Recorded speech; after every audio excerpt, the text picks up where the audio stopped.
Bismillah ar-Rahman ar-Rahim. Nahmaduhu nusalli ala Rasulil Kareem amma ba'd.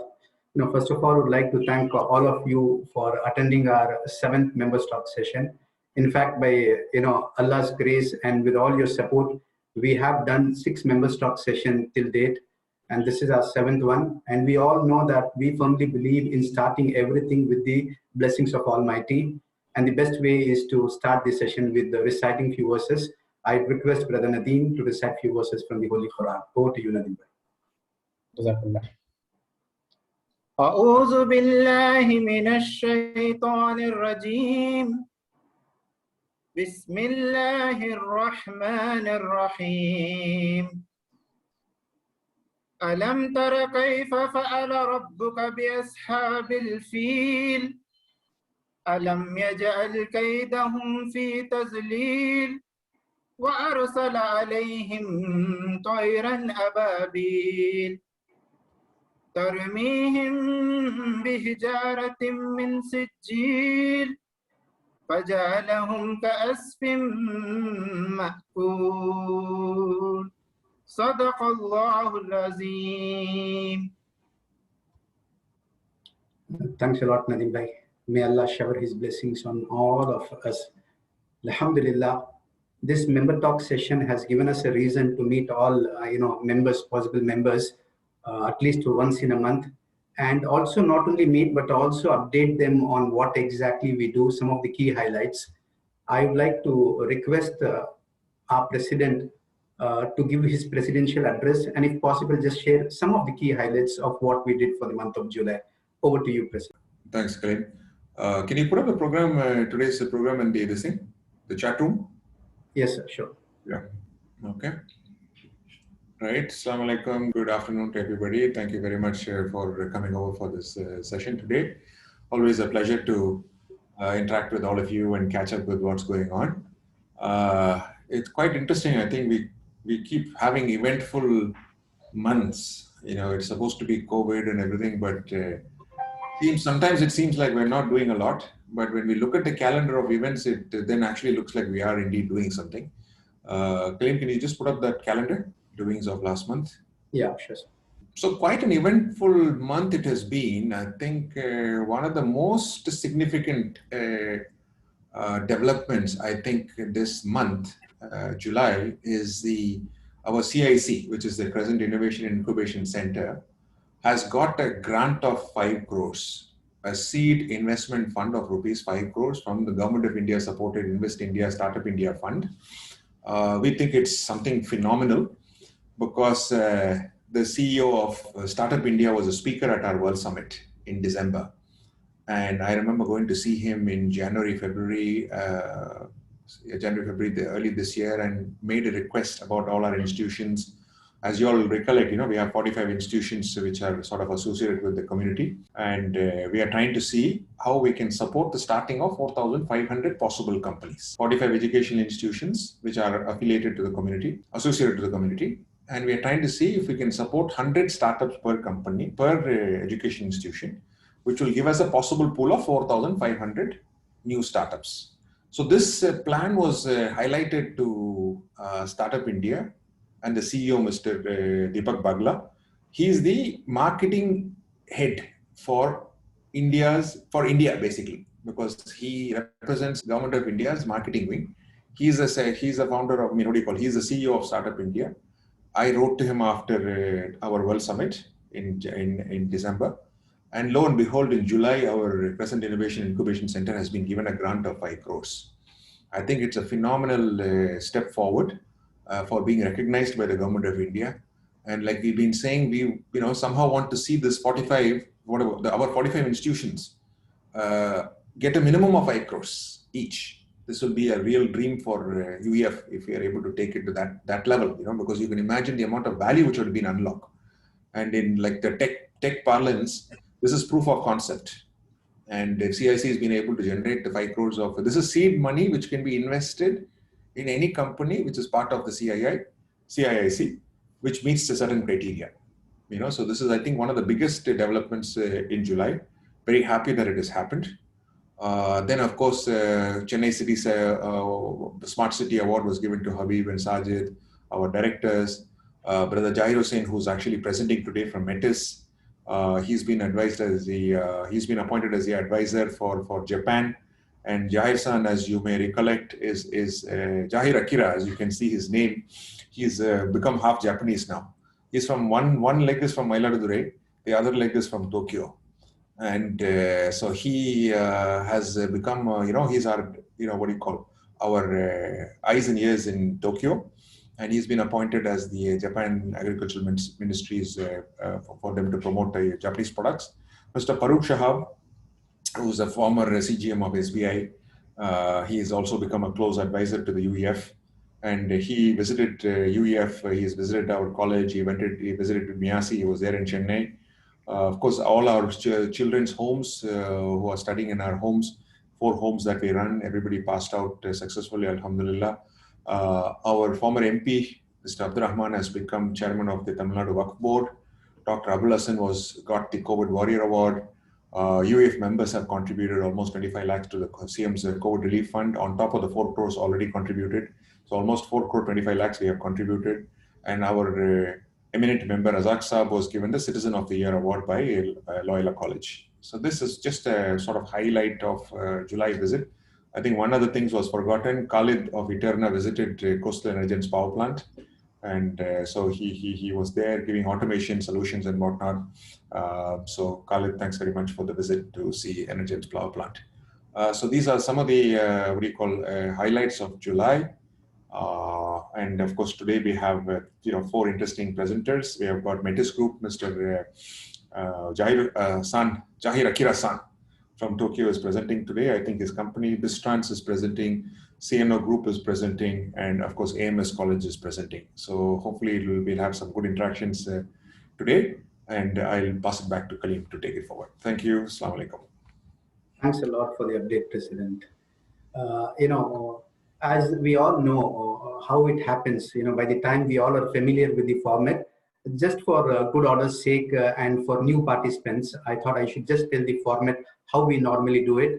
We have 4 presenters for today's session, 3 from corporates and 1 educational institute. Each and everyone will have 10 to 12 minutes to give their presentation. And once all these 4 presentations are over, we will have 15 minutes of Q&A session once the time permits. So I thought I should just thank in advance all the presenters for sticking on time, which has been allotted 10 to 12 minutes. And without wasting much of my time, I would like to call upon the first presenter for the day. He is a member, I would say not only a member, but also our international member, a person who has rendered his services for almost 18 years for a software research company in Japan as its director called Turbo Data Laboratories. He started before 10 years his own company, which is Metis Corporation, which deals with high-speed memory data technology. He is a person who does a lot of various activities. His intention to give back to the society resulted in him becoming a director of Bay International, not the Chennai, but the Tokyo Bay International. He is also the board of directors of an NGO called Sankalp, an NGO which was started under the leadership of the election chief commissioner, former election chief commissioner T.N. Seshai. So one side he has his business, the other side he has his school, the other side he has his NGO. All these activities help him to have a good relationship with the government of Japan. His name has got 2 eyes. Jahir has got 1 eye and Akira has got 1 eye. And what I understand from his presentation is that he's also going to highlight 2 eyes, and what exactly those eyes are. Rather than me saying, I would like to call upon Brother Jahir Akira to share about his company, Metis Corporation. Over to you, Jahir Sen. Assalamu alaikum. Good afternoon. This is Zahir Hussain. Okay. Actually, I changed my name from Hussain to Akira, but I'm very happy to be called Zahir Hussain. I'm Zahir Hussain from Metis Consulting Services Limited. I'm very proud and privileged to get an opportunity to present in this year forum. A lot of elite members. I'm really thankful to the president and all the members for giving me this opportunity. Before getting into the main slides, I'd like to brief about myself. I think Sharif has given almost everything about me. Just I'll give my small brief. I have graduated from Muhammad Sadak Engineering College in the year 1992. I landed Japan in the year 1997. Before landing in Japan, I have involved in many research projects in CSIR as well as MRL projects. Therefore, when I landed in Japan, I got a very great opportunity to work in one of the premier lab in Japan called Turbodata Laboratories. I led this R&D divisions almost for 18 years, and we developed many patents. Right now, we are having more than 45 patents as of now in memory and big data. All major Japanese companies, if you take Fujitsu, NEC, Hitachi, and all major IT companies are using our technologies in their product in some way. So I came out from this lab in the year 2018 to give my full efforts to my own operations. In the year 2003 and 2004, we got Japan's premier awards in IT segment for one of the fastest engines, IT, what you call processing engines in the world. So consequently, I won 2 times. So these are the small things that we have done. So 2018, I came out to start to give all my energy to these companies. Alhamdulillah, right now we are running 3 companies, Metis Consulting Services. This was started in the year 2011. And yeah, parallelly I was doing this. Right now we are doing 4 segments we are concentrating. One is human resource, software development, global consulting, and R&D. This year, fortunately, one of the public limited company, Focus System, has taken 50% of our share in Metis Consulting Services to get into Indian market.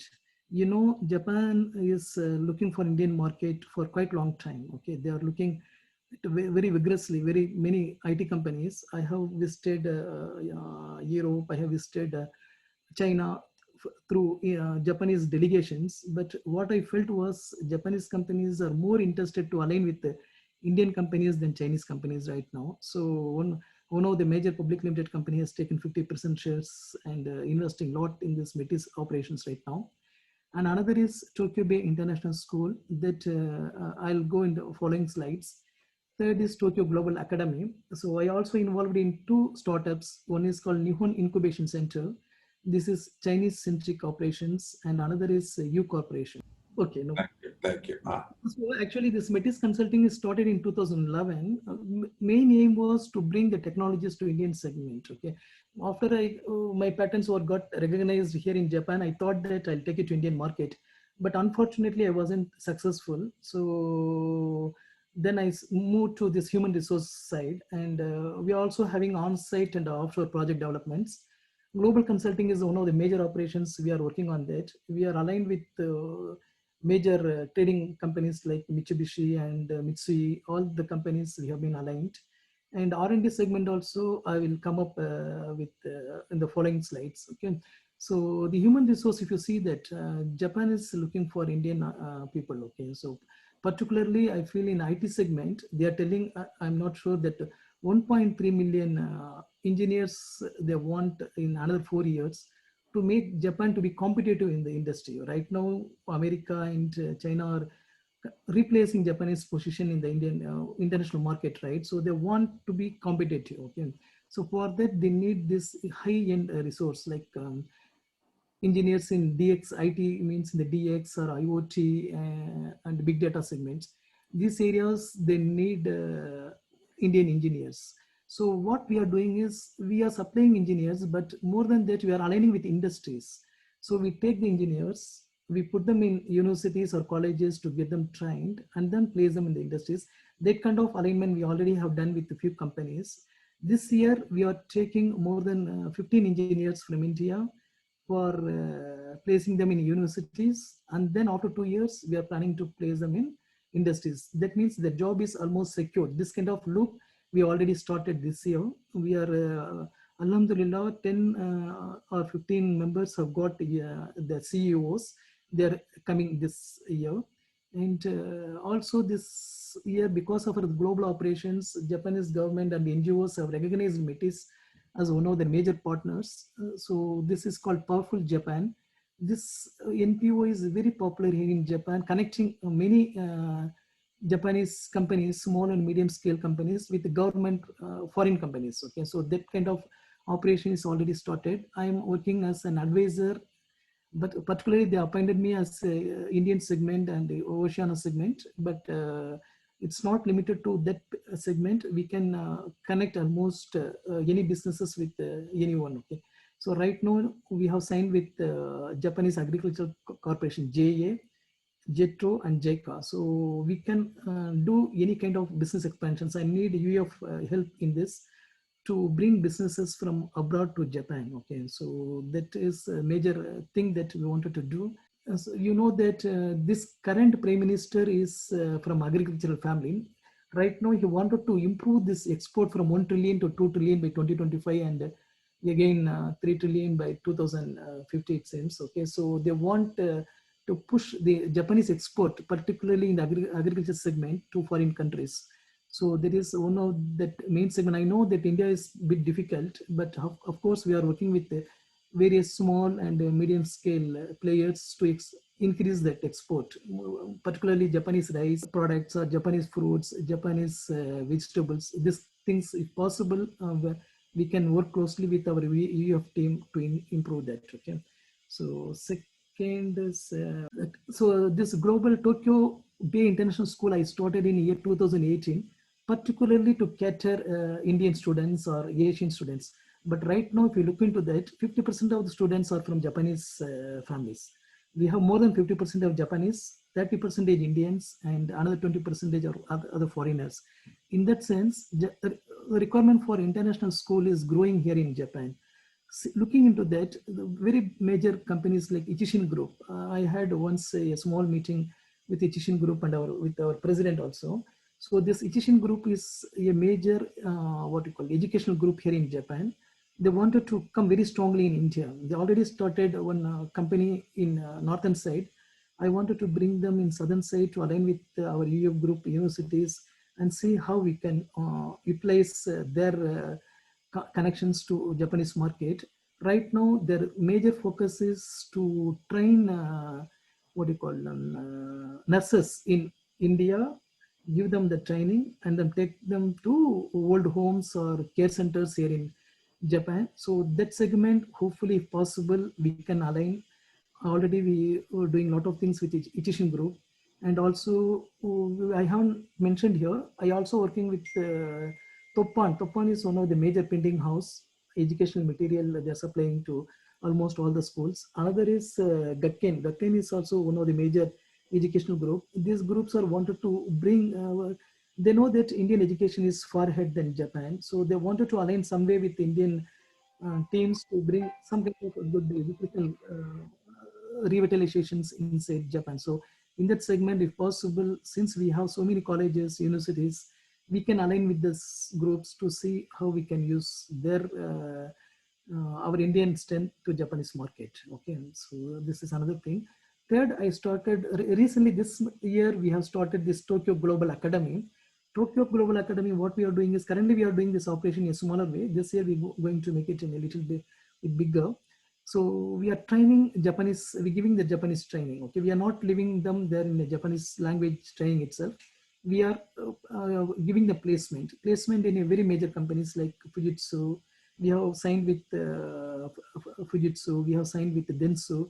So this kind of companies we have signed the contract. So what we'll do is we'll train them in our lab, our schools, and place them in the placement. So we will give all this cycle. Okay, in this area also, if possible, this year we wanted to make this Tokyo Global Academy as one of the biggest IPO here in Japan. So a lot of major companies are interested to invest in Tokyo Global Academy. So what I feel is, if possible, we can align with companies. We can bring Indian engineers or students from our colleges or universities to train in our Japanese language schools, and we'll promise them that they'll get the right placement in right companies. Okay, so these things we are doing that. Not only Japanese language, skill development also one of the major thing we are doing that. Working in Japanese working environment is entirely different from Indian environment. So that segment, I feel that we can have the edge than other Japanese schools. So that way we can also help them. So in the technology side, I am doing a lot of things. We are our engine, we call it as a OEM. We are supplying OEM parts to various small companies. Right now, what I feel is we will come up with our own services. So we are designing hyper database technology. Once it comes, I will share with our Indian team. Almost it is done. Okay, so almost 80% of the development has done. We're going to launch in another within this year. Once it comes, this is going to replace any major databases that exist in the market. Okay, the cost wise, I'm not talking about, we're not going to replace SAP, we're not going to replace Oracle, but of course this will give the edge for medium scale industries to provide right data services and data analysis. So this we are going to launch it this year.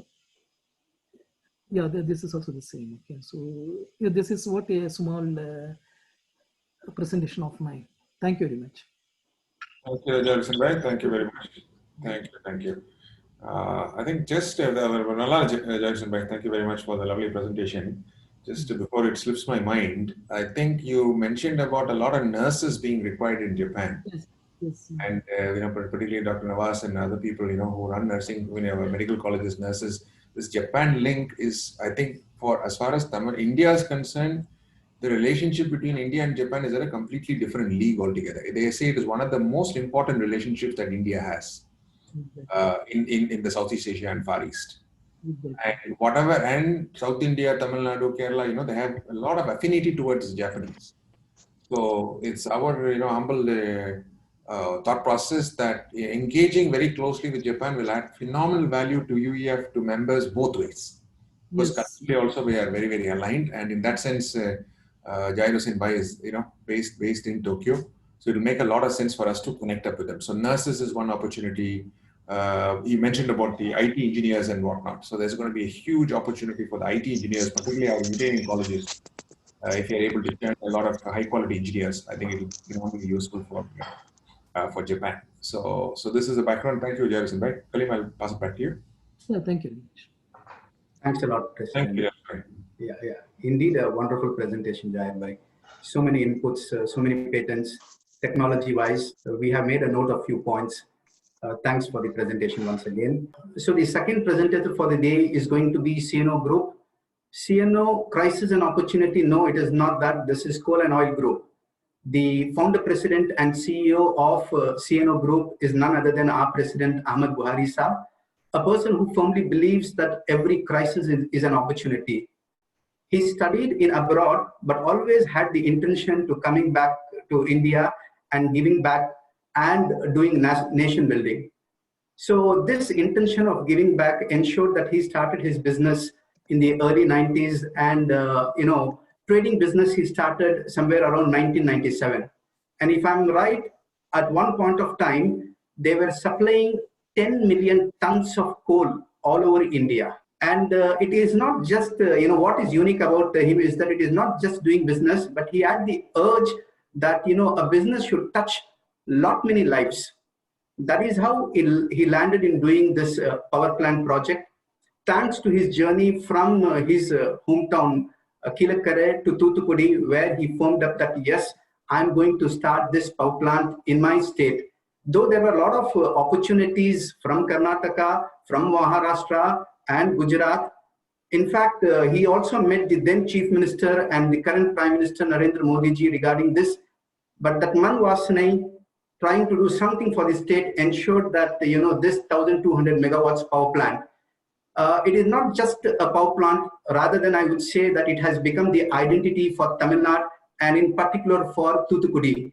To share more about this wonderful power plant, I would like to call upon Mr. Kamil Farid, the one who heads the operations of Singapore over there. Over to you, Kamil. Thank you, Sharif. I think half of my presentation you have made. You have made my life simple. Assalamu alaikum, all the members. Eid Mubarak to everybody. Once again, Assalamu alaikum, everybody. So thanks for this opportunity. Although, as Sharif rightly said, Coal and Oil doesn't need that much of introduction, being closely associated with UEF. But we thought there are a lot of new members, and it will be a privilege for us to introduce ourselves to the audience here. So as you know, Coal and Oil is nothing but Coal and Oil Group. And let me explain to you in the next slide. So our vision was to be among India's most inspirational energy, environmental and infrastructure company. This is way back in 1998 when Mr. Ahmed Buhari, the founder of our company, who after his studies in the US and the UK, felt that post the 1991 economic reforms in India, there was a lot of signals towards the development of the economy in India. And if indeed India is going to grow, power is one of the most important need for any economy to grow. So he always had an eye that there is a huge potential in the power industry. However, if you see in the power, that time it's like, even now, coal is predominantly 60 to 65% of the main fuel for the power industry. So understanding coal is very important. So that is how we got into the coal trading. And of course, oil also was initially traded, but since maybe after 2-3 years of the company's inception, it was only in coal. So this is like, at that time, we were a startup company, right, in 1998. And this is a period of, you can imagine, this is a period where it was like Asian crisis, and most of the upcoming entrepreneurs were all looking overseas. And this was also a period of Y2K. So most people are looking outside the country, whereas Mr. Ahmed Buhari, like he, as a founder of this company, always had a vision for India, and he felt to focus on India. So this is how we started. And initial period, to say this, like being like a startup company and also industry, we were in the first generation industry. There was not big history in front of us. So whatever we need to do or need to do or things to be done, all were new. There was no previous past experience in the industry. So that was a great opportunity for us. And also thankfully we grew along the market. And whatever we did was, like, for example, a lot of innovations we did. So many things in coal, because that time many in the industry itself didn't know what is the coal, where to find the coal, what are the origins available, what are the grades available, and things like that. And coal, as we all may know, in major industries, it is the most important fuel, right? And most expensive, and which is like determines the profitability of the company. So that is the reason we always focused on giving customer-friendly solution by saving the cost for them. So let me take to the next slide. So if you want to split the presentation into three, the past, present, and future. So in the past, what we did is the coal trading. We did close to 100 million tons of coal. And thanks to the experience that pan-India experience gave us, supplying coal to n number of industries. You name any big groups in any industries like power, you take like Tata Power, Reliance, Dalmia Cement, Madras Cements, Chettinad Cements, CAC, Reliance Power. So and government, for example, Andhra Pradesh government, Karnataka government, Gujarat, Maharashtra. So we had a very fantastic and very memorable journey in dealing with all these people. Because of this experience, in the next phase, we got into the power plant, which is a 1,200 megawatt coal-based power plant in Tuticorin. Again, there were various opportunities, as Sharif indicated. Even we were invited to Gujarat by the present Prime Minister, but somehow President always had the vision for doing something in our own state. So that's how we finalized Tuticorin, and this is a 1,000-acre land. We did this 1,200 megawatt, 2 into 600 megawatt power plant, and 1 unit of the power plant is dedicated to Tamil Nadu for a 15 years contract. Roughly, if you can see, for a quick understanding, is 5% of Tamil Nadu power is from us, until we have the contract until 2028. And the other unit of 600 megawatts, we operate on spot, as well as we are looking at new businesses henceforth. So this is the land. You can see it's 1,000 acres of land. And in between center, you can see the existing power plant. We had kept some of the land for the future in coal. But unfortunately, as you may know, last few years, it's all like coal is getting not a great welcome anywhere in the world. So we are looking into renewables. Interestingly, Tamil Nadu is the largest renewable hub energy in the country. And in Tamil Nadu, the South Tamil Nadu offers this renewable energy opportunity, wind and solar. So we are looking into expanding in the renewable energy. And also to add to another thing, as President always said, even in UEF, whatever we do, there should be a sense of inspiration as well as a sense of responsibility. So what we are looking at is, as you know, being a thermal coal power plant, we emit carbon dioxide. So we are now trying to see how best we can add value to try to find a solution to, capture carbon dioxide and things like that. In that angle, we have signed up with a few MOUs with our universities, again, aligned with the UEF vision. So we are signing up with the Crescent University, Sadak University, and also MEM college, things like that, to study the opportunity in the carbon capture and things like that. Next opportunity as the future. This is a concept called T3M4. This is a combination of 4 cities, historical cities of Tamil Nadu, that is nothing but Trichy, Tuticorin, Tirunelveli, and Madurai.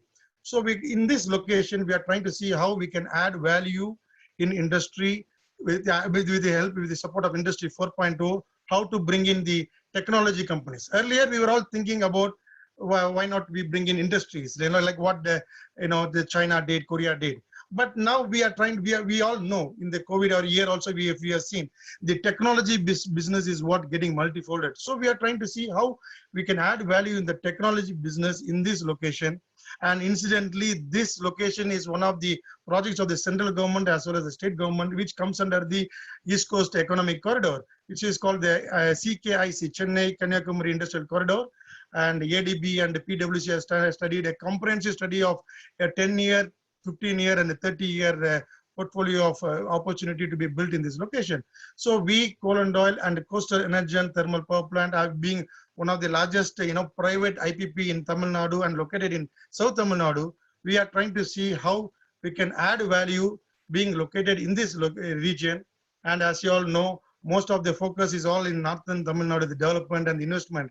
So South Tamil Nadu doesn't have that much of investment coming in here. Unfortunately, we are one of the oldest, the oldest cities are located here. People have been living there for centuries. So we are trying to see how we can recreate this whole, reimagine the whole area here and add value to this location. And the third point, if you notice, we are surrounded with the 5 airports, 3 large ports, excellent roads, and people. You can think anywhere in the world, you think about a location which can have this hard infrastructure, not easily. Even power, if you see, it's like 15, like close to 8,000, 9,000 megawatts is around available. So this is a very, very unique location. And recently, you may have noticed that central government has allocated the land in Kulasekara to develop in the space region. So with the opportunity of the ISRO available there, Kulasekara there, and central government reforms of private people using the space and the latest business in data center and technology. So we are trying to see and discuss closely with the government as well as various other chambers and reimagine the whole scenario. And thanks to our presence in Tuticorin, there's a lot of understanding of things, how it works. So with this of past, present, and future, and the relationship that we have and the background of UEF, we strongly believe that the UEF's vision of growing at 1.5x growth with the support of all the members will be able to go forward. These are all various pictures of the CSR activities that we do around. And with this, I end my presentation and we'll be open to take any of your questions. Although I cannot explain everything in 10 minutes, but I hope I will be able to cover whatever I could do. Thank you very much. Thanks, Kamil. I didn't want to bore you with 2 presentations. That's why I requested Kamil to make the presentation. So I hope it made some sense. So back to you, Khalid. You can take it forward with the others. Yeah, thanks a lot, President. Thanks a lot for the presentation, Kamil bhai. Inspiring project, a lot of initiatives, especially the T3M4, and something we need to do for Tamil Nadu, 1.5x. Great presentation. Okay, the next. Just 1 minute. Sorry, Khalid. Just before you go, I think I still have another 3-4 minutes of time within CNO time. I don't want to overlook it. Earlier on, we were discussing, and when we, like, for example, particularly in the Coimbatore area, and Kamil and I, we were discussing. We said, why does CNO look like it's only supporting South Tamil Nadu? Right? It looks like we're only doing T3M4, which is very much south. So we've been thinking a little bit about it and said, okay, why should our efforts be restricted to only South Tamil Nadu? The point is, if at all this model is able to work in South, and along with support like people like Brother Rafiq and Dr. Abulasan and everything, we want to see Western region also there. Is there something we can do there? For example, the technology zone that we are trying to develop. Kamil, if you had followed the presentation, we have about 3,000 acres of land, out of which 1,000 is the power plant, and 2,000 we are trying to see if we can develop into a technology park, because technology is the way forward. And I've discussed this with Rafiq Bhai in Coimbatore. And if at all possible, if we can get the model right here in Tuticorin first, and definitely this model is, which we can take to other parts of the state. And definitely we are looking at the state, we are looking at everything from a state point of view, and somehow split up the state into 4 divisions, north, south, east, and west, and see how UEF and UEF members can support in the development of technology and other oriented businesses. So just wanted to add this point. So go ahead, back to you, Khalid. Thanks for the update, President. Alhamdulillah. Now the next presenter is basically Bistra Solutions, a company which is into providing IT services best in class and also business solutions to their global clients. Headquartered in Abu Dhabi, having a branch in India, this company is doing a lot of activities. And to share about this organization, we have its CEO and our member, Brother Ramiz. Brother Ramiz, a small background about him is that his past experience for corporates include working as Vice President for TCS ESA. Apart from that, Patni Computers, Dell, Induja Group are some of the organizations where he has rendered his services. Apart from all those things, one thing which I really was amazed looking at one video was the Rehab India Foundation and the initiatives that Brother Ramiz is taking, especially to uplift the downtrodden people and villages, is something which is remarkable. To share more about this inspiring journey about Bistra Solutions, I request Brother Ramiz to share about it. Over to you, Brother Ramiz. Assalamu alaikum wa rahmatullah. Am I audible, Sharif, brother? Yes, very much, brother. Okay. I think a great opportunity. I'm very pleased to be here with a lot of eminent entrepreneurs, scholars, and leaders. I think business leaders, I would say. I think Brother Sharif has already given an introduction about me. Yes, I come from corporate, lived in many years in the US, came back, settled in India, started with the TCS in India around 10 years back. Was in Kolkata. So basically, when you go to Kolkata, through my friend circle, I heard about villages and stuff. That's how I got introduced to Rehab India Foundations. And Brother Sharif told he would give me an opportunity to talk about it in one of the sessions in the future. But we also had a stall. I remember when we had UEF in the exhibition center in Chennai. So I met, I think, President also. He may not be remembering me, but I remember him very clearly because he came as president. So, after that, I started my own business headquartered in Abu Dhabi. We do IT consulting primarily. We are a consulting company, give a lot of solutions. We don't develop anything our own. What we do is we take some of the Gartner products from world leaders, then try to implement as a reseller and an integrator in the UAE. We do a lot of artificial intelligence project. We do automation, robotic process automation, ERPs, and document management and content management. These are our core areas. I'll just share my presentation. This is our company, Bistras. It's a short form of business transformation. We try to do transformation for any kind of business, any industries. That's what we focus. That's why our name is also Bistras. It's a business transformation solution. Also, our vision is to help companies to improve their business outcome. So any kind of business outcome on the PNL or on the operational efficiency. So we do a lot of consulting around. These are our core services. Enterprise content management, we are very strong. We have 2 Gartner product, worldwide product. We have enterprise resource planning. We use a Belgium-based company, Odoo, and we also use few other companies for the ERP. We also do big data analytics, digital enterprise, mobile application, digital marketing, enterprise mobility, augmented reality. For large scale, we also do Wi-Fi services in the UAE for the scale of 5,000 to 10,000 residents at the same time. We are also into ELB services, security management, CCTV, and stuff like that. Just briefly say what we do and what type of clients so that you understand what exactly we do. We are into government services like Sharjah Children's Center, helping them to manage their platform for their event management and do the promotion of the children's activity. For Benz, one of the truck service division completely done by us in the UAE, in Abu Dhabi, for tool tracking using an ERP system. A school management solution like German International School, they are using our ERP solution. Gulf Seafood, if you look at, it's completely on the entire supply chain management is built by us for them using the enterprise resource planning methodology. We are also fortunate to get Abu Dhabi Tourism and Culture Authority on board. We have digitized old Quran copies for them, actually, like almost 500, 600 years old copies of Hadith, Quran, stories. We have digitized the entire content using a German technology and send the hard copies to Austria for the physical storage. We are also giving solutions to the construction industry, oil and gas industry, especially where they have a lot of contract related documents.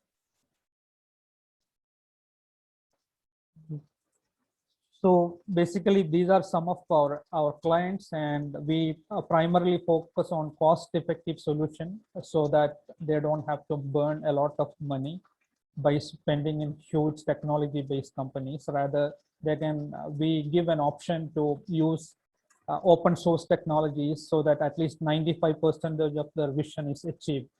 So currently, there is a lot of traction for open source technology because of the cost element associated with any consulting company. So Alhamdulillah, we are getting recognized in UAE, and we are in the 10th year in the UAE now. We also have a office in Chennai, usually to support the UAE market. We don't sell anything in India, but recently we started selling to large IT companies which has BPO operation, like Infosys or TCS.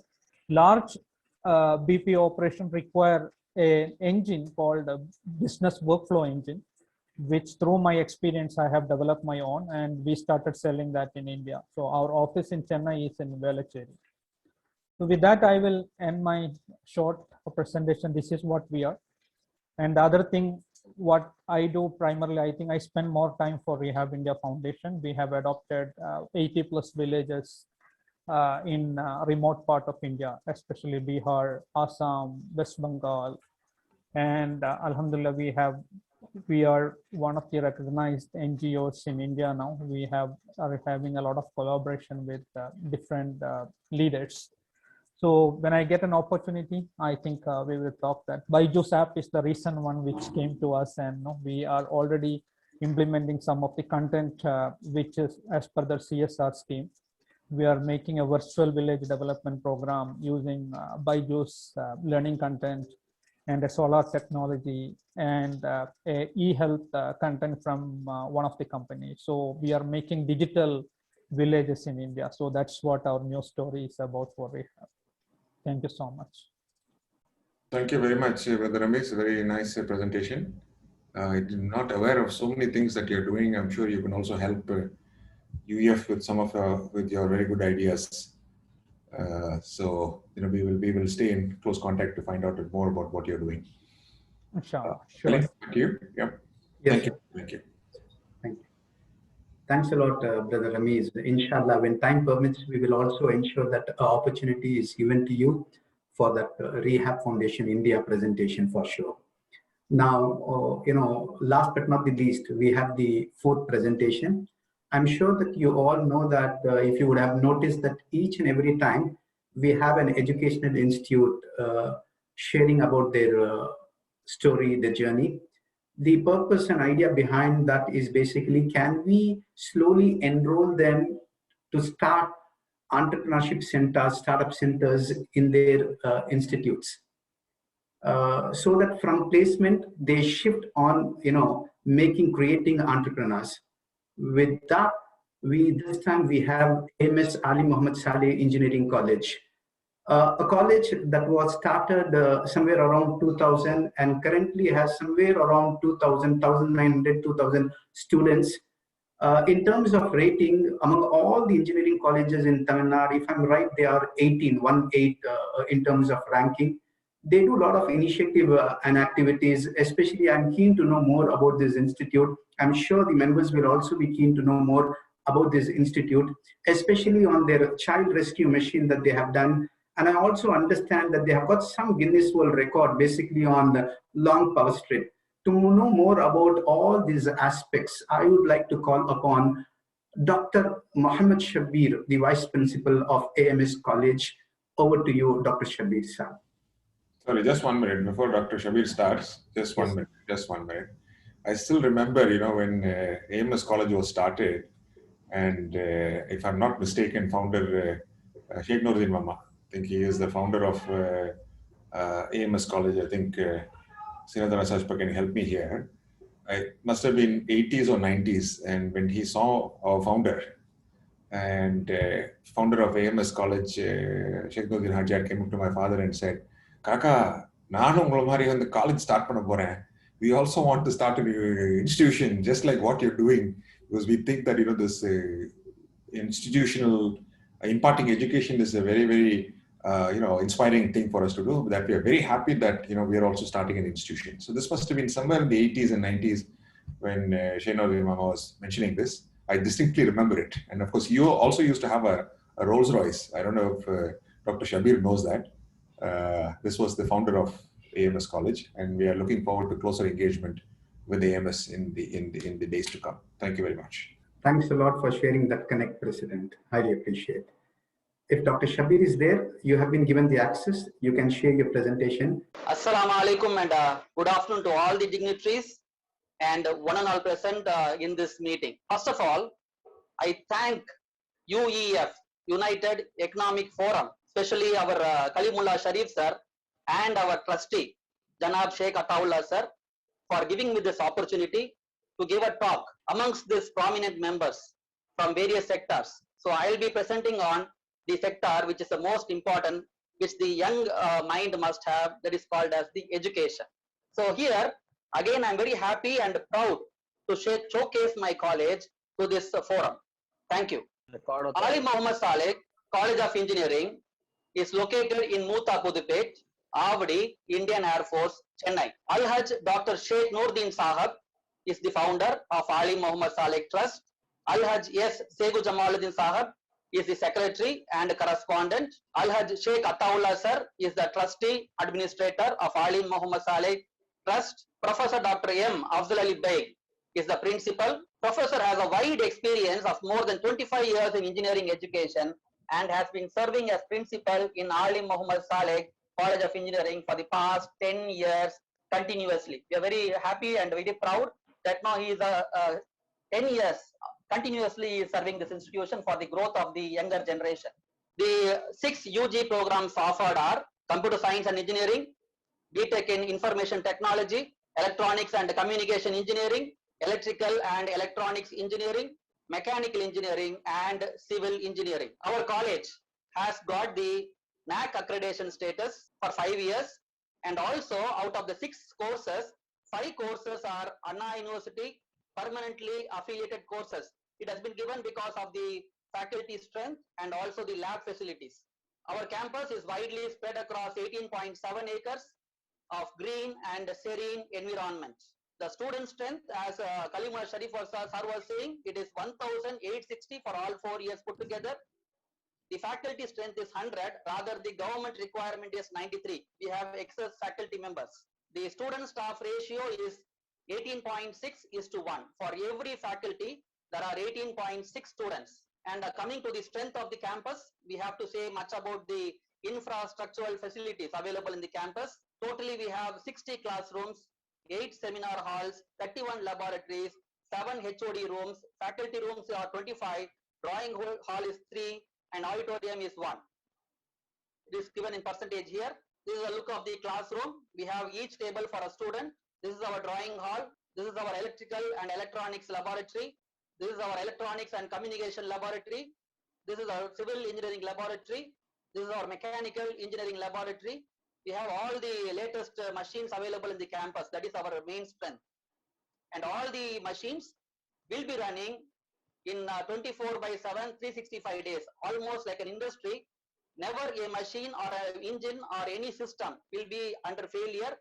If at all, if it is in failure, the same day we are trained such that it is repaired or we take the immediate steps. That is the beauty of this campus, because the management, the trustee always feel that the students who come to the campus must have to get the knowledge in the particular day.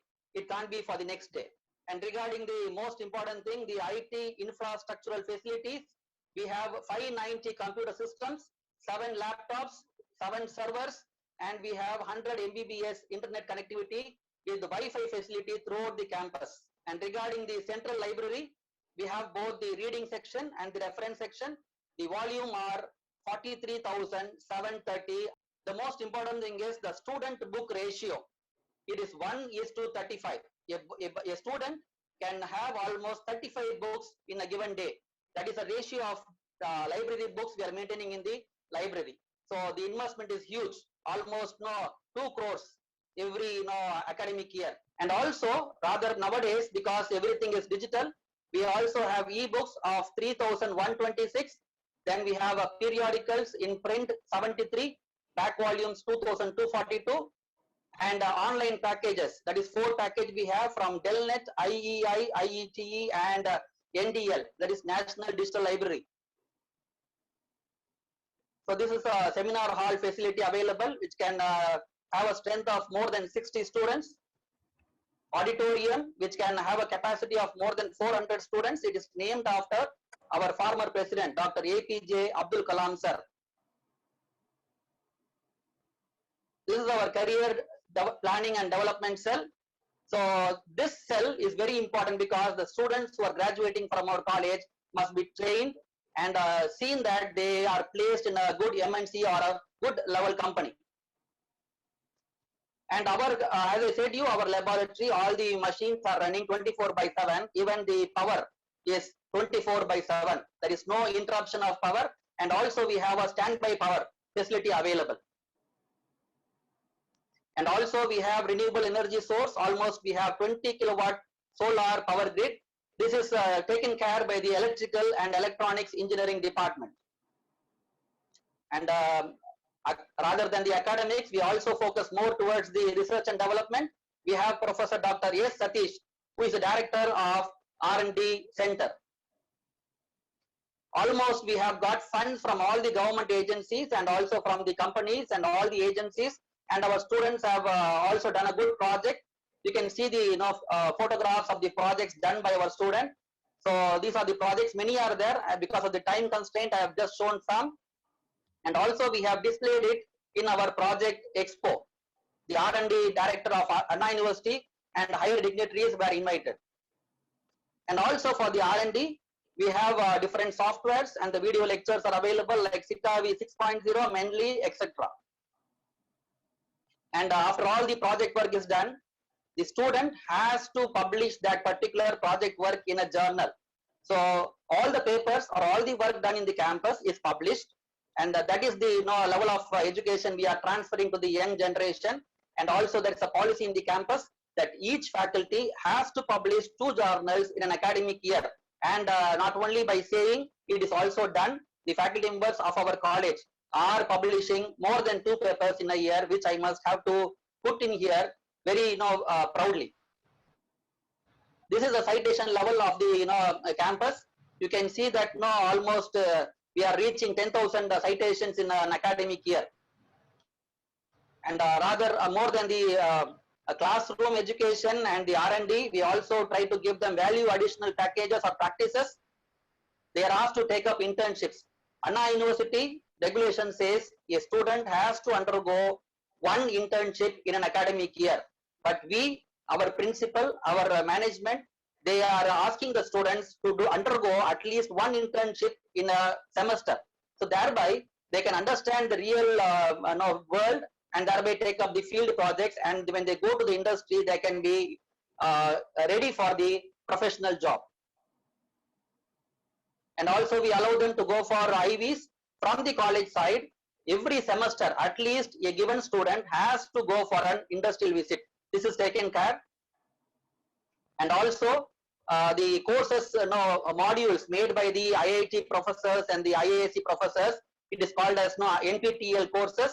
That courses we are every week at least 1 hour we run that videos in the classrooms, and we see that the boys get the knowledge how the IIT level teachers they give an education, and how the education is transferred, knowledge is transferred, and the boy is also encouraged to undergo the examination. And these are the students who are getting the NPTEL certification.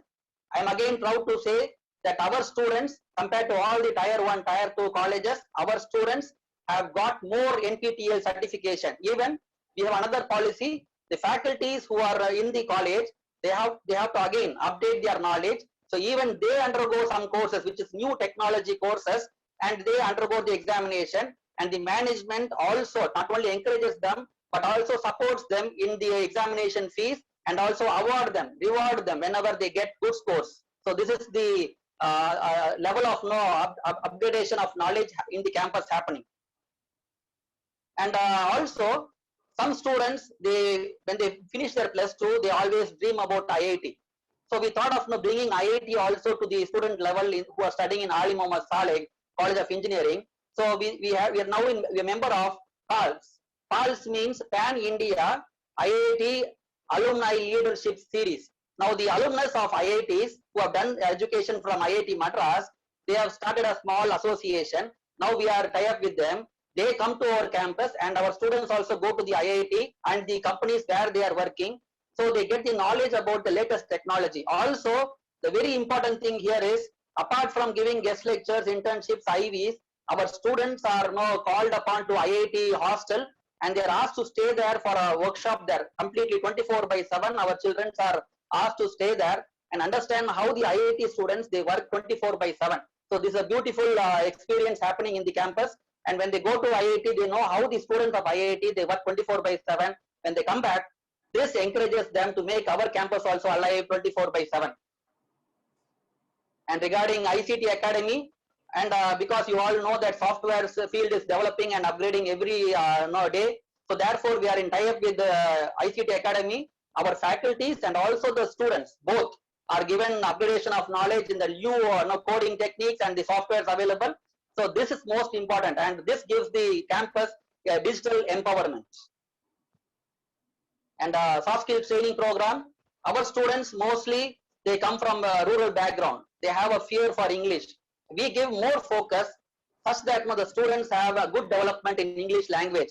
We have a separate laboratory for English language development, and we have exclusive teachers to train them English and to make them more comfortable in GD, whatever it is. Whenever a company comes to our campus, they are getting mesmerized by the language used by our student.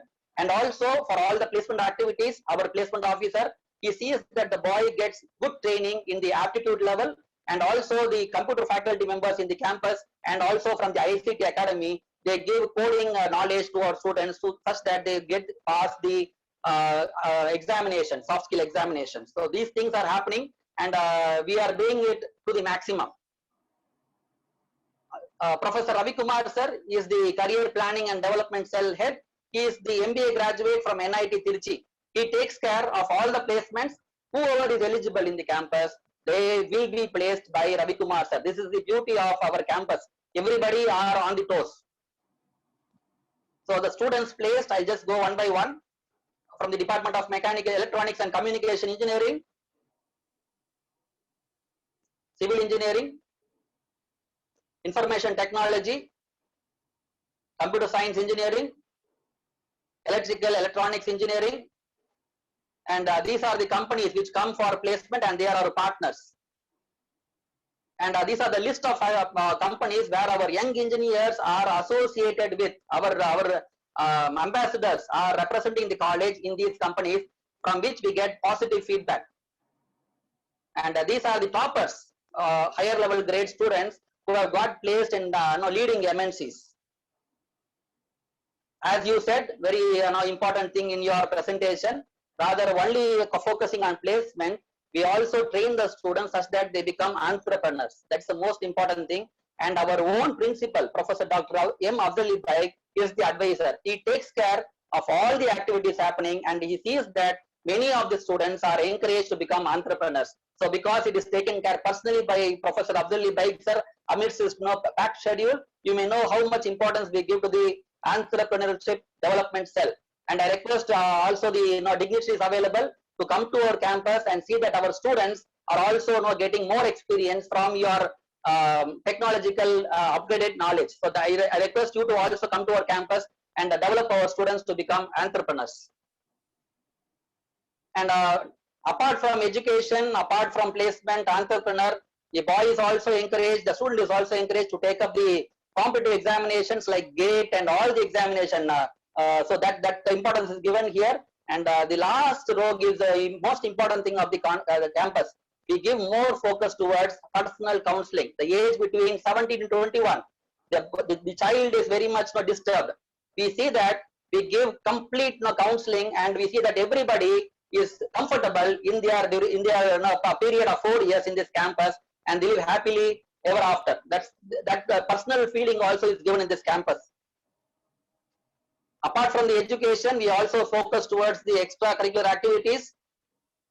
Sports facility, we have a excellent national level cricket stadium also, volleyball match, volleyball pitch is there, basketball, everything is there in the campus. And the facilities like RO water, RO plant is there. We give for all the students, all the faculty members, we supply RO water in the campus. And hostel is available for both the girls and the boys.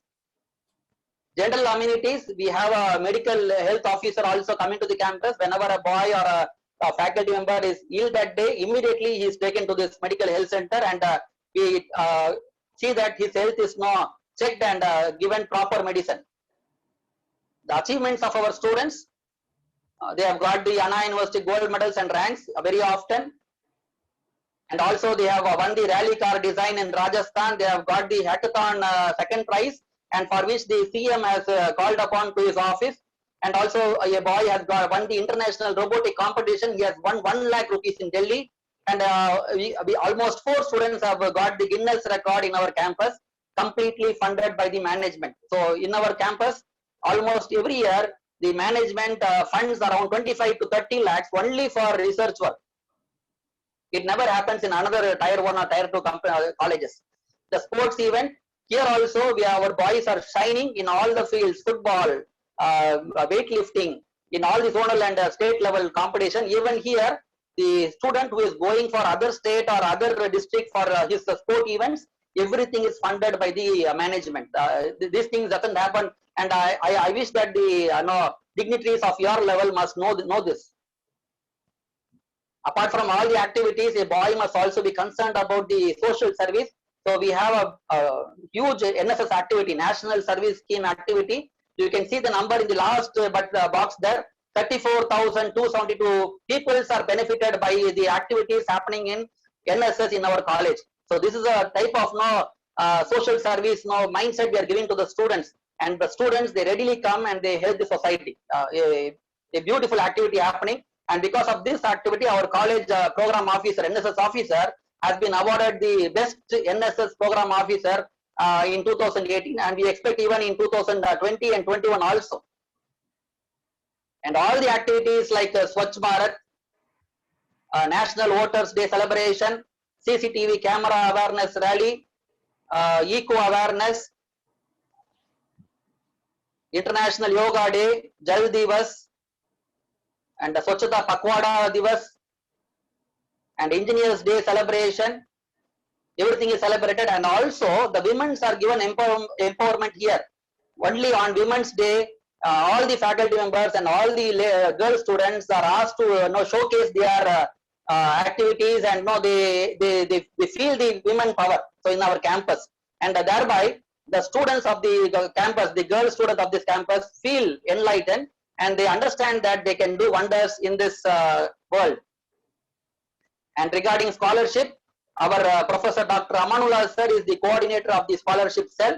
You can see here in 2018, almost 7 to 31, we have got the government scheme funding and scholarship for the student, and almost 367 students were given the non-government scheme. So the students studying in the campus, out of 2000, almost 1000 plus are getting the scholarships, and for which we support them. That's this one, because only if all sections of society are getting education, this country and this world can be at peace. So that we take care. So every student, maybe he is SC, ST or BC or BCM or any section of the community, when they come to our college, we facilitate, we see that he gets some scholarship. If he's from some other level or other sections, he is comfortable in studying and completing his education. Our college also has done, after this pandemic, they have taken a new policy by saying that any student who is from a single parent, for them we are giving special scholarship. So these things, this mindset can only come to this management, and I thank this management for all the things they are doing for the country as a whole and the society. And the alumni, the products, the ambassadors of our campus going outside, every year you can see that the students are enrolling, the strength is increasing.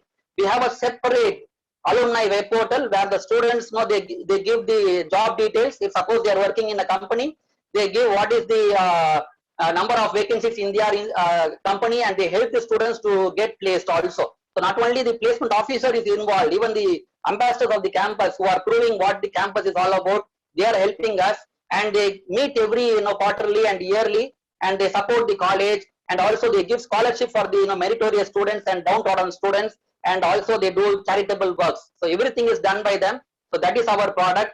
And any part of the job here, any sector, if a student alumni is achieving something, our management is ready to reward them and award them and make them feel that they have done something for this college by making this college proud and doing the service to this country.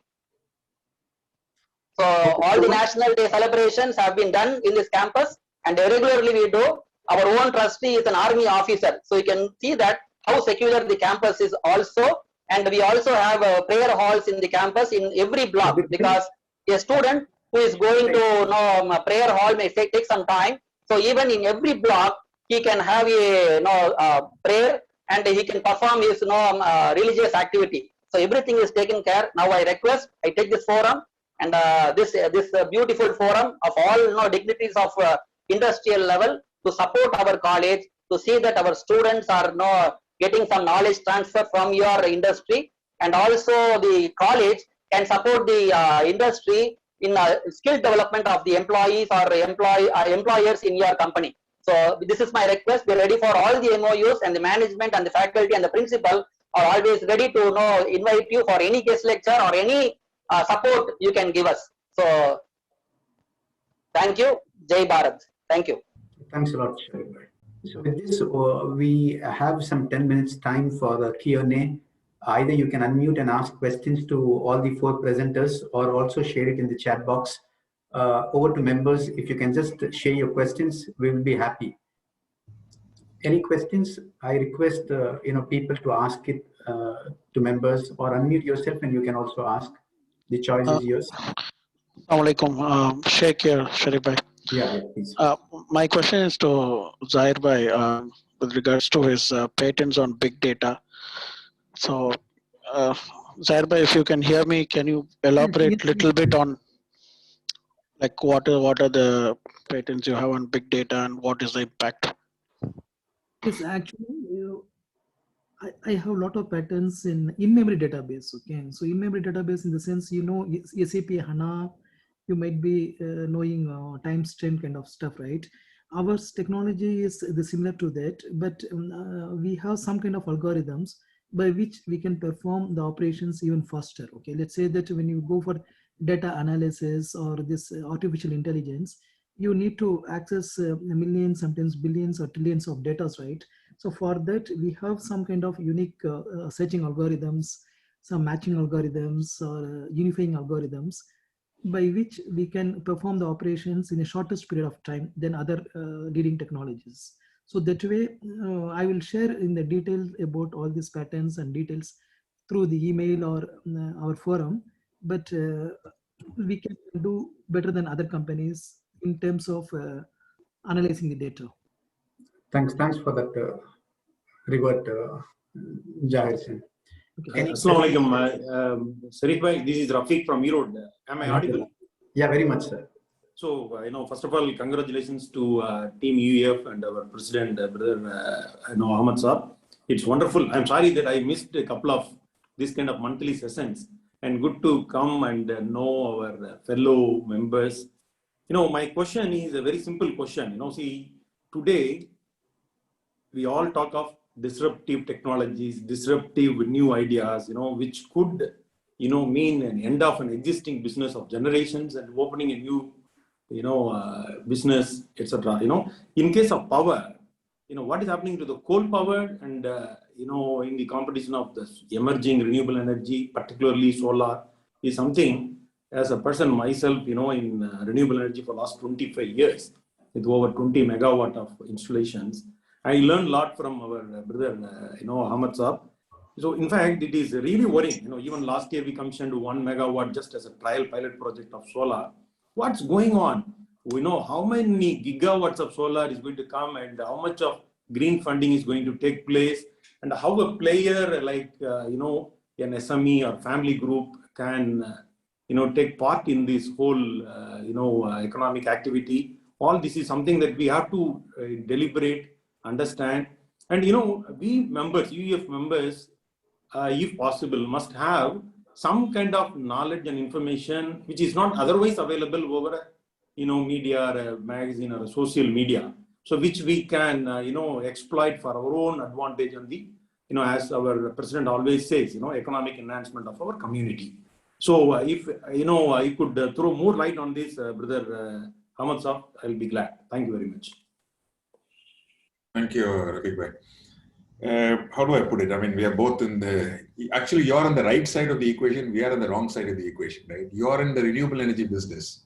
We are in the thermal business. Actually, the business which is getting disrupted is not a renewable, rather it is thermal.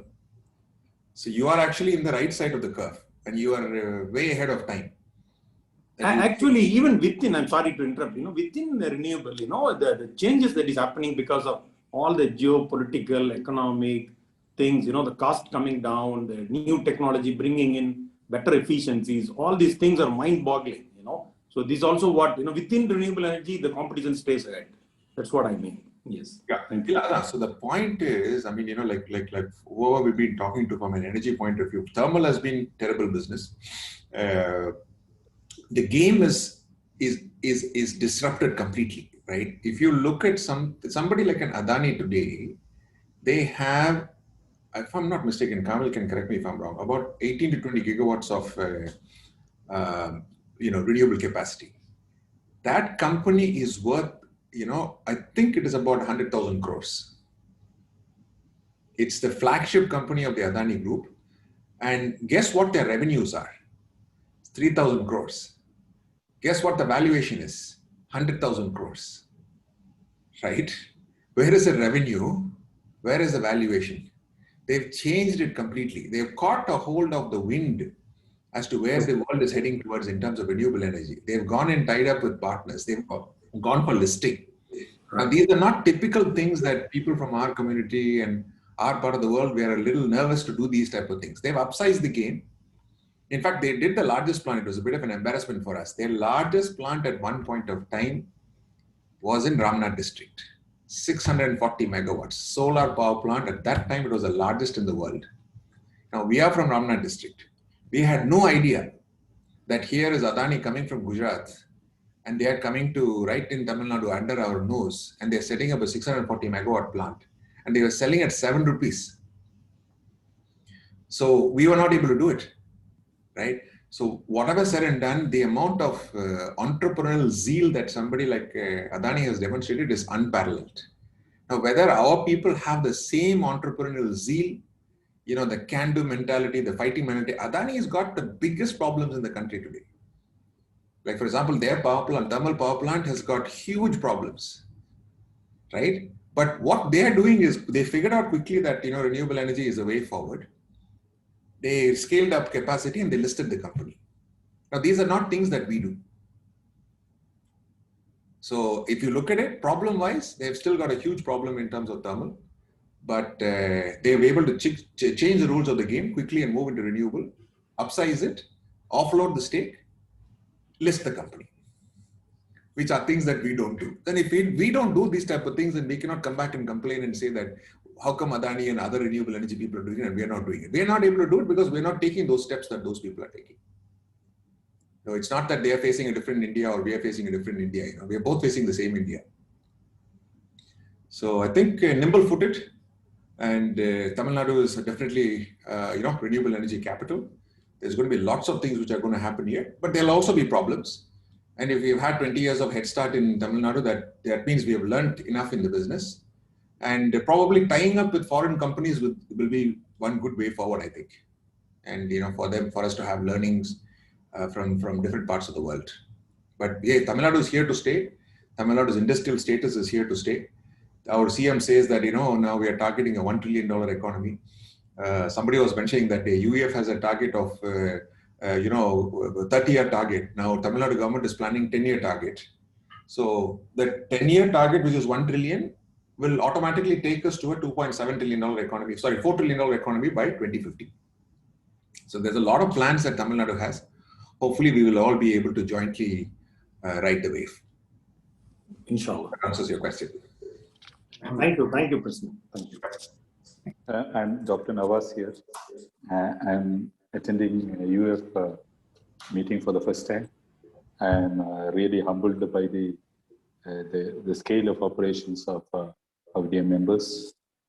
In fact, I'm very much thankful to our President Ahmed Bhai and Brother Sharif for taking me as a member. And one thing I've noticed from Brother Zahir Bhai is regarding the nurses, as Ahmed Bhai has rightly said, Kerala is known for its nurses and paramedics. So if Japan needs a tie-up with Kerala institutions, we can actually work on it, and that will be a good opportunity for the nurses and the paramedics from Kerala. Even though for Kerala technology side or renewable side, we may not be as good as our Tamil Nadu brothers, but in this area, I think we have a slight edge, and that gives immense opportunity, employment opportunity for all community people, especially in areas where they are weak. We can think about Bengal, Assam, and Bihar as training for nurses. We have good knowledge about in that area, and if anybody is interested, like Rehabilitation Foundation or anybody is interested, we can actually work together in northeastern states to improve the employee skills. And one more thing I'd like to add is 20 years back, when AMS College of Engineering was started, the first principal, I think, was my mother's sister's husband, Dr. M.K. Viramurthy, was the first principal of AMS College of Engineering, and Mr. T.P. Mbinjamat has introduced him to that management. So it's some sort of a homecoming for me. That's again, thank you very much indeed for all the good things what you are doing. Thank you very much. Thank you, Dr. Nawaz. We are looking forward to your presentation as well. I know you're an eminent educationalist and you have medical colleges and everything, and there's a lot of things, and Brother Rafiq and myself, we're all trying to support a medical college in Tamil Nadu also, and then we will definitely need your help to see how we can support, because it's a bit of a paradox that the community does not even have one medical college in Tamil Nadu. It's a real pity. And in Kerala, there are so many institutions of eminence, and so there's a lot of things for us to learn. And of course, I hate to look at it this way, but these raw materials that we have, our nurses and our doctors, they're fantastic products for exports. Although that's not exactly the best thing for us to do, But having said that, I'm sure Jairusen Bhai will be able to work closely with you, Dr. Nawaz, to see how we have this, because we've been discussing this nurse thing with the Jairusen Bhai for a very long time. And I can tell you personally, from dealing with Japanese, it's absolutely fantastic. They're just such high quality people, high quality partners. And that's something for you also, Rafiq Bhai. It's a complete game changer dealing with Japanese. I don't know if you're already dealing with the Japanese. It just, we've had so much of learning from them. It just changes our mindset completely. And it's not that, I can't say the same about dealing with others, right? But particularly the Japanese, and it's going to be a huge scale up as far as UEF is concerned. Like if we, take the advice of Jairusen Bhai and others who've got Japanese experience, for us to scale up is phenomenal. And thank you, President. Thanks for Dr. Nawaz Saab's offer. I think you are based in Japan, Doctor. No, Dr. Nawaz is in Kerala. Oh, in Kerala. I'm from Calicut. Okay. We do have many education institutions mostly in healthcare field. In fact, we have 5 nursing institutions, 3 paramedical institutions, 1 medical and dental college. But I will speak about that during our We're looking forward to that. We're totally looking forward to that. And a fantastic presentation, Dr. Shabir. I think it's although AMS College, and I told you, I've been hearing of AMS for more than 30 years. And Shainuddin Mama is, both close, very close to us. I used to see him for a very long time. I know Sheikh Jamal bin Kaka and everything, but it's always an eye-opener to see exactly what you all are doing. And in that sense, we must thank COVID, because now we are able to see everybody virtually. At least there has to be some benefit out of this COVID, right? So we're able to see virtually about institutions which we are not, otherwise seen, because we would have been waiting for a personal visit, and God knows when that is going to happen. So at least we are getting to know more about colleges like AMS and, what lots of other people are doing. So thank you very much. I think we've run out of time now. We're just about 1 minute away from schedule. And so if there's nothing else, if any other comments are there, please do share it with us in the chat room. And I think we'll wrap up the session with this. So thank you very much to all the speakers. Always a delight to have you all here, and all the members who have participated. I hope this timing is not too odd. I know people come back and tell me 2 o'clock afternoon siesta time, our sleeping time in India. Of course, I'm in Singapore time. I hope it's not too early or late. And if you have any suggestions on the timing or the program, please do keep us posted in the UEF. So thank you very much. Kalim, you can wrap it up. Yes, sir, sure, sir. All our initiatives become successful only with your participation. As President said, thanks a lot for participating. We hope that you will also participate in our next members talk session and also invite other members. Till then, have a good weekend. Goodbye. Assalamu alaikum. Stay touched. Thank you. Thank you.